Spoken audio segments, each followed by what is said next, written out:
Along the Atlantic coast of Cameroon, where the ocean breathes against the land and rivers whisper through mangrove forests, there exists a world many have heard of, but few truly understand.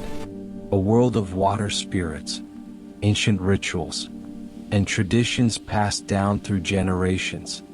Among the Sawa people, particularly the Douala, Bakweri, and related coastal communities, water is not just life, it is sacred.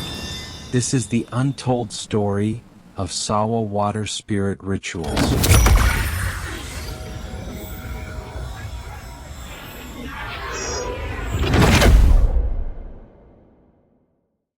The Sawa people are a collection of coastal ethnic groups living in regions such as Douala, Limba, Kribi, and other communities along Cameroon's Atlantic shoreline.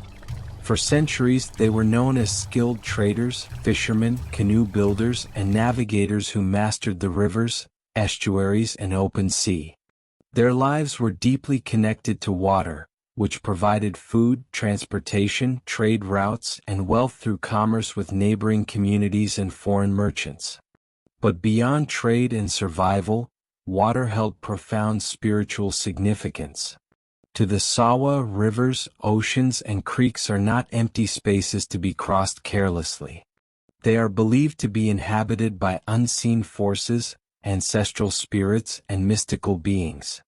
Stories passed through generations speak of water spirits that can bless families with prosperity, protect fishermen, or bring misfortune when disrespected. These forces are honored in rituals, respected in tradition, and sometimes deeply feared.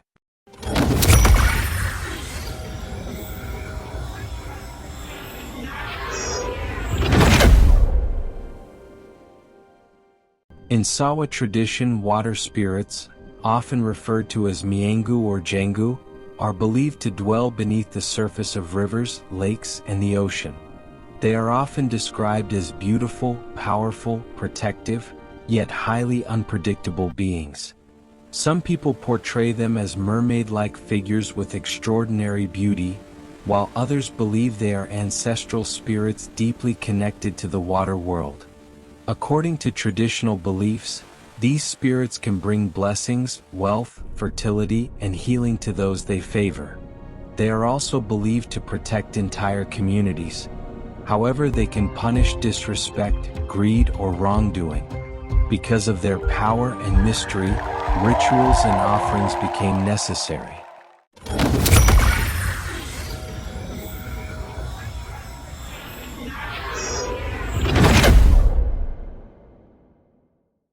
Not all rituals are public.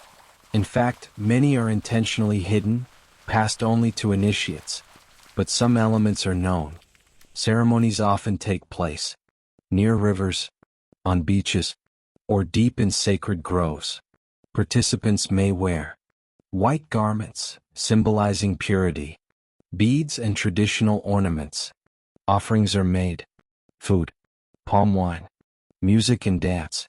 Drums echo into the night, voices rise in chants, and sometimes, participants enter a trance-like state.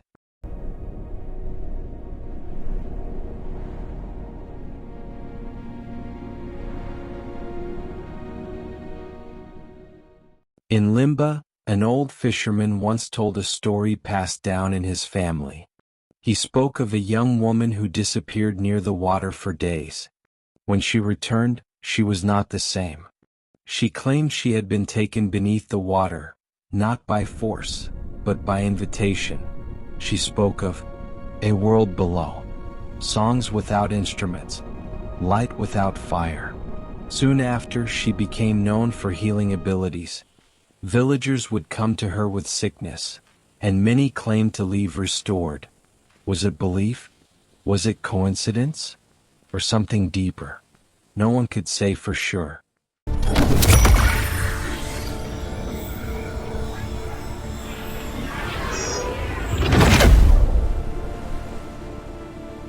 With the arrival of European colonial powers, things began to change. Christian missionaries discouraged traditional practices.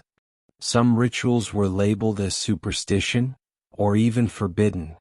Over time, many practices went underground. Others disappeared entirely. But not all.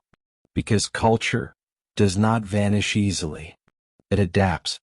One of the most visible expressions of Sawa water spirituality today is the Ngondo Festival, held annually in Douala. It celebrates culture, ancestry, and connection to water spirits. During the festival, a sacred ceremony takes place. A chosen individual dives into the river and returns with a message said to come from the water spirits. For the Sawa people, this is not entertainment.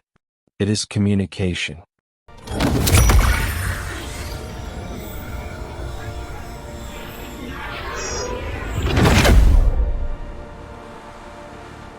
Today, opinions are divided. Some see these rituals as sacred heritage, cultural identity. Others see them as outdated, symbolic rather than spiritual. But even among skeptics, there is respect. Because these traditions are not just about spirits. They are about identity, history, and belonging. What most people don't see is that some rituals still remain hidden, passed quietly, protected carefully. Because in many cultures, not everything is meant to be public. And perhaps that is why the mystery remains. The story of Sawa water spirit rituals is not just about the supernatural. It is about a people's relationship with nature, their respect for the unseen, and their connection to generations before them. Whether you believe in water spirits or not, one thing is clear. These traditions carry meaning. And in a rapidly changing world, they remind us of something important. That not everything can be explained. And not everything should be forgotten.